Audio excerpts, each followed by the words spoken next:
आम तौर पर बुद्धू या भोले इंसान को लोग चिढ़ाते हैं, उनका मजाक उड़ाते हैं, उन्हें हीन भावना से देखते हैं, हल्के में लेते हैं, भाव नहीं देते, महत्व कम देते हैं और भी ऊपर से कई नाम दे देते हैं। बाहर वाले तो ठहरे बाहर वाले, लेकिन घर वाले भी कहते हैं, अरे बुद्धू तू ये क्या लाया, तुमको क्या बोला गया था और ये क्या लाया, तेरा कुछ नहीं हो सकता, पता नहीं तेरा क्या होगा। जब घर वाले ही शक करेंगे तो बाहर वाले क्या क्या करेंगे, सोचिए।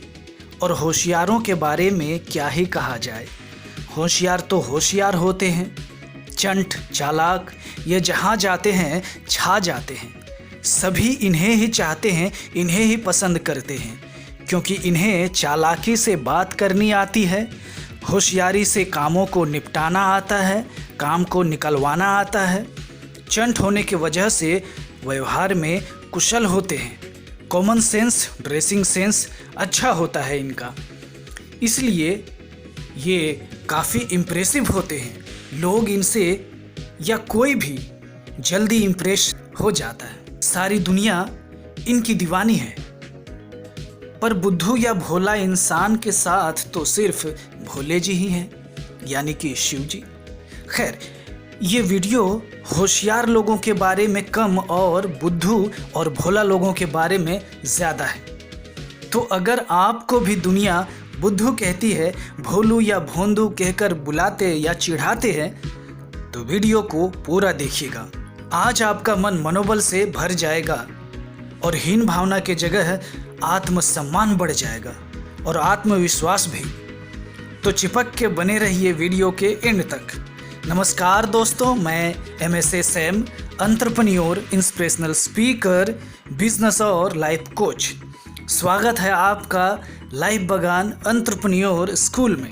सबसे पहले मैं बता दूं कि अधिकतर लोग होशियार और चालाक का एक ही मतलब निकालते हैं, लेकिन होशियार का मतलब है जो उचित निर्णय लेना जानता है, वह होशियार कहलाता है, और चालाक वह है जो किसी भी तरह अपना काम निकाल ले।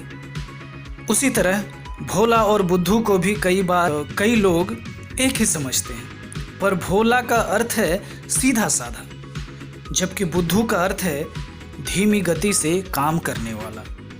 पर जैसा कि मैंने वीडियो के शुरुआत में ही कहा है कि ये वीडियो बुद्धू और भोला लोगों के बारे में है, पर मैं उन लोगों को भी साथ लेकर चलना चाहूँगा जिन्हें दुनिया इनसे भी गए गुजरे समझती है।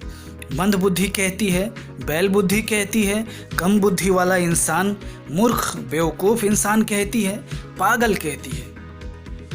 एक 4-5 साल का लड़का एक दिन स्कूल से जब घर वापस आया तो उसके जेब में एक नोट था, यानी चिट्ठी थी कि तुम्हारा टॉमी इतनी मंदबुद्धि का है कि ये कुछ सीख ही नहीं सकता, इसलिए इसे स्कूल से बाहर निकाल लो। यह पढ़कर उसकी माँ ने जवाब दिया कि मेरा टॉमी इतनी भी मंदबुद्धि का नहीं है कि ये कुछ सीख ही ना सके, मैं पढ़ाऊंगी। और आज हम सब जानते हैं उस महान इंसान के बारे में। उस महान इंसान का नाम मैं बड़े ही सम्मान से लेना चाहूँगा, sir Thomas Alva Edison sir, जिनकी वजह से आज अंधेरे में उजाला होता है।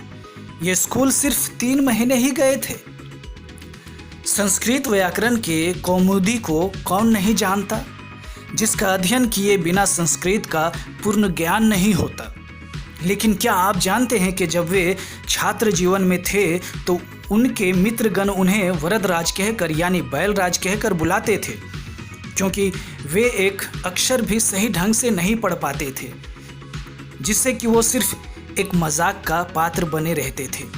इससे परेशान होकर वो भाग जाने का सोचा। चलते चलते एक मंदिर के चबूतरे में बैठ गए, वहाँ सोच विचार कर रहे थे।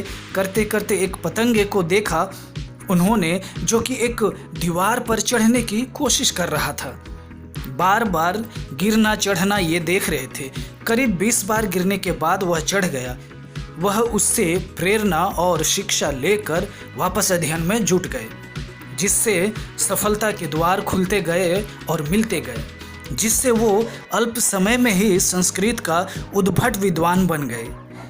जीनियस लोगों की जब बात चलती है तो पहले माइंड में कौन आता है? जी, अल्बर्ट आइंस्टाइन।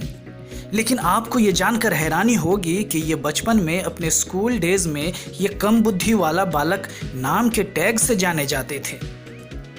एक तो इनका सर बड़ा था, ऊंचा भी सुनते थे और बोलते भी बहुत कम थे, जिस वजह से सभी इन्हें चिढ़ाते थे, कम बुद्धि वाला बोलते थे।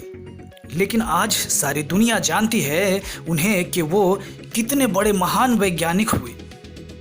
कहा जाता है कि कुछ ज्ञानी पंडित मिलके एक मूर्ख व्यक्ति का तलाश कर रहे थे। तभी उन्होंने कालिदास जी को देखा, जो कि जिस डाली पे बैठे थे उसी टहनी को काट रहे थे। ज्ञानी पंडितों ने कहा, यह संसार का सबसे मूर्ख व्यक्ति है, विद्योत्मा का विवाह इसी मूर्ख से करा दो। संयोग से और ज्ञानी पंडितों के छल से इन दोनों का विवाह हो जाता है। पर बाद में उनकी पत्नी यानी विद्योत्मा को पता चलता है कि ये तो ज्ञानी पंडित नहीं है। तभी उन्होंने उन्हें घर से निकल जाने को कहते हैं, यह कहकर कि घर आना तो ज्ञानी पंडित बनकर ही आना, वरना मत आना। पत्नी से अपमानित होने के बाद कालिदास जी बाद में कई कविताओं की रचना की, साहित्य विद्वान, संस्कृत के विद्वान बने। दोस्तों, ऐसी सच्ची कहानियां सैकड़ों हजारों हैं। मैं और भी एग्जाम्पल देकर समझा सकता हूं, पर वीडियो लंबी नहीं करनी मुझे। मैंने आज तक जितने भी महान या सफल लोगों की जीवनियां पढ़ी हैं, उनमें से ज़्यादातर लोग ऐसे ही हैं, बुद्धू, मंद बुद्धि, कम बुद्धि, बैल बुद्धि, भोले भाले इंसान। कई सफल बिजनेसमैन भी, जैसे विप्रो के अजीम प्रेम जी, हरे कृष्णा एक्सपोर्टर्स के सावजी ढोलकिया साहब जी, रतन टाटा, एप्पल के को फाउंडर स्टीव जॉब्स, अली बाबा ग्रुप के जैक मा, या और भी सफल लोग हैं, सबका नाम मैं नहीं ले पा रहा हूँ। ये सब के सब बहुत ही भोले भाले, सीधे साधे, एकदम संजीदा किस्म के इंसान हैं। इन सब को जानने के बाद मुझे एक ही कॉमन फैक्टर समझ में आया कि ये लोग गलत या सही निर्णय लेने में विश्वास नहीं रखते, बल्कि निर्णय लेने के बाद उस पर काम करके उसे सही साबित करने पर विश्वास रखते हैं। और होशियार लोग सही निर्णय लेने में विश्वास करते हैं, इसीलिए दुनिया उन्हें होशियार कहती है। देखिए, किसी इंसान का मंद बुद्धि होना या तेज बुद्धि होना इस बात पर निर्भर करता है कि कौन अपने दिमाग का कितना सही इस्तेमाल करता है और कितना करता है। जो अपने दिमाग का इस्तेमाल कम करता है वह मंद बुद्धि वाला, और जो ज़्यादा करता है वो तेज बुद्धि वाला। पर आज तक हम जिन लोगों को इतिहास, भूगोल, विज्ञान सब जगह पढ़ते हैं, वो ज़्यादातर लोग अपने शुरुआती दिनों में मंद बुद्धि वाले रहे हैं या बाद में धीरे धीरे भोले भाले और संजीदा किस्म के हुए हैं, और कम दिमाग का भी सही इस्तेमाल करके भारी सफलता हासिल किया है। एग्जाम्पल से समझाता हूँ मेंटल पैटर्न इन दोनों का। दूध से भरा एक गिलास दिया मंद बुद्धि वाले को और एक दिया तेज बुद्धि वाले को।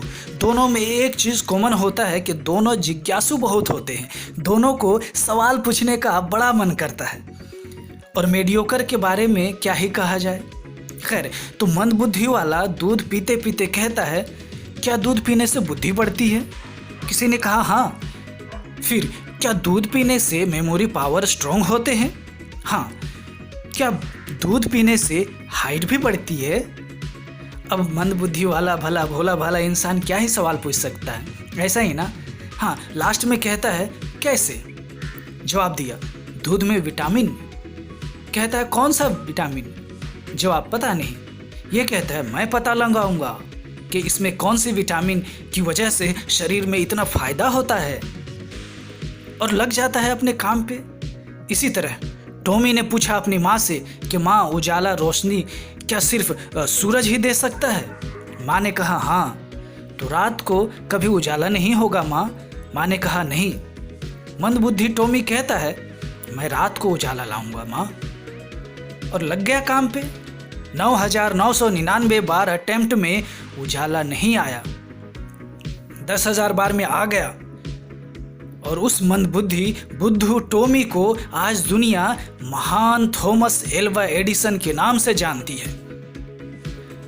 और जब दूध का गिलास तेज बुद्धि वाले को दिया तो वो ग्लास को, दूध को घूरते हुए कहता है कि काली गाय थी, खाना उसने हरा हरा खाया था, यानी हरी घास, और दूध सफ़ेद दिया, ये कैसे हो सकता है भला?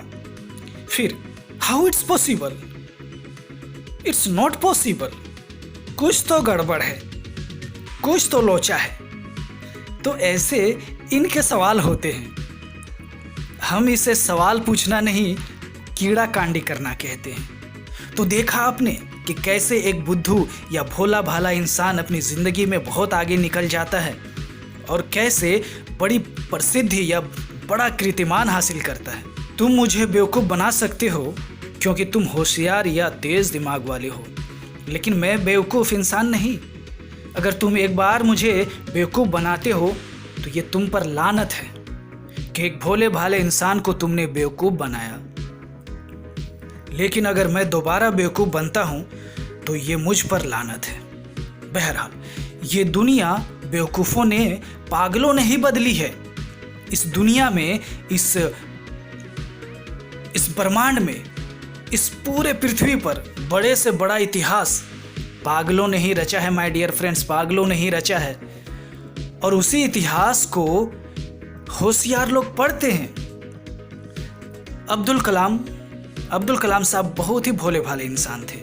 दशरथ मांझी को लोग पगला बाबा कहते थे, लेकिन आज दशरथ बाबा के नाम से वो प्रसिद्ध हैं और इतिहास जानता है। तो अगर ये वीडियो आप यहाँ तक देख रहे हैं और आपको भी दुनिया मंदबुद्धि, मूर्ख, भोला, बुद्धू, बेवकूफ़, पागल कहती है तो ये वीडियो देखने के बाद आपका मनोबल का मीटर डाउन नहीं होगा बल्कि अप होगा। अपनी नज़रों में आपका आत्मसम्मान अप होगा, आत्मविश्वास अप होगा।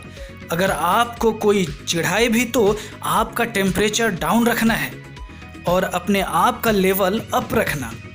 और अगर यहाँ तक ये वीडियो कोई पेरेंट देख रहे हैं तो मैं आपसे कहना चाहूँगा कि पेरेंटिंग कोई प्रतियोगिता नहीं है, ये एक जिम्मेदारी भी है। कई लोगों को मैंने देखा है कि अपने बच्चों को कुछ इस तरह के नामों से बुलाते हैं कि भोलू, भोला, तोंदू, भोंदू, गोलू, गुड्डू, सुड्डू, लड्डू। अरे आप हंस रहे हैं साहब? ऐसे नामों से माता पिता अपने बच्चों को बुलाते हैं। शायद उन्हें नहीं मालूम कि इसका साइकोलॉजिकल असर बच्चों के दिमाग पर क्या पड़ता है। इससे एक बिलीफ सिस्टम बनता है। इस बिलीफ सिस्टम के साथ बच्चा बड़ा होता है। जब भी उसे कुछ बड़ा या हट के करने का मन करता है, बचपन में डाला गया उसका बिलीफ सिस्टम उसे रोकता है कि अरे मैं तो भोंदू हूँ ना, मैं कैसे, मैं तो भोला हूँ, ऐसा हूँ, वैसा हूँ, मेरे से ये काम कैसे हो पाएगा। और उसकी कुछ बड़ा करने की क्षमता नष्ट हो जाती है। बल्कि इस बिलीफ सिस्टम से अपने बच्चे को बड़ा करें कि तू दुनिया में जो चाहे कर सकता है, जो चाहे बन सकता है। फिर देखिए, ये सारा खेल बिलीफ सिस्टम का है। अगर आप पेरेंटिंग के ऊपर वीडियो चाहते हैं तो कमेंट में लिखिए। ढेर सारा कमेंट आया तो मैं पेरेंटिंग के ऊपर वीडियो बना दूंगा। बहरहाल, और मैं दोस्तों, साथियों और मित्रों से भी कहना चाहता हूं कि किसी का मजाक ना उड़ाएं, किसी को चिढ़ाएं नहीं। अगर कोई बुद्धू भी है तो उसे बुद्धू कहकर नाराज़ ना करें, दुखी ना करें, उसे हिम्मत दें, साथ दें। और यदि कुछ नहीं दे सकते तो कुछ ना बोले, कम से कम किसी को दुख ना पहुंचाएं कृपया। वैसे ये लाइन स्पॉन्सर्ड लाइन है हमारे एडिटर सर का। बहरहाल, अगर फिर भी कोई आपको चिढ़ाए, बेवकूफ़ कहे, पागल कहे तो उससे लड़ो मत, झगड़ो मत। बस अपना टेम्परेचर डाउन रखना और आत्मविश्वास अप रखना और मन में जवाब देना कि भले ही तू मुझे कितना भी चिढ़ा ले, कितना भी बेवकूफ़ बोल, पागल बोल, भले ही तू मेरे ऊपर पत्थर मार, लेकिन इसी पत्थर को चुन चुन कर एक दिन मैं महल बनाकर दिखाऊंगा। इस वीडियो को देखने के बाद क्या समझ आता है? यही ना कि अगर दुनिया तुम्हें सही समझ रही है तो समझना कि तुम गलत पटरी पर, गलत ट्रैक पर हो। और अगर दुनिया तुम्हें पागल समझ रही है तो समझ जाना कि तुम सही रास्ते पर, सही पटरी पर, सही ट्रैक पर हो। गुड बाय, नमस्ते, सलाम, सत श्री अकाल, जय हिंद, जय भारत।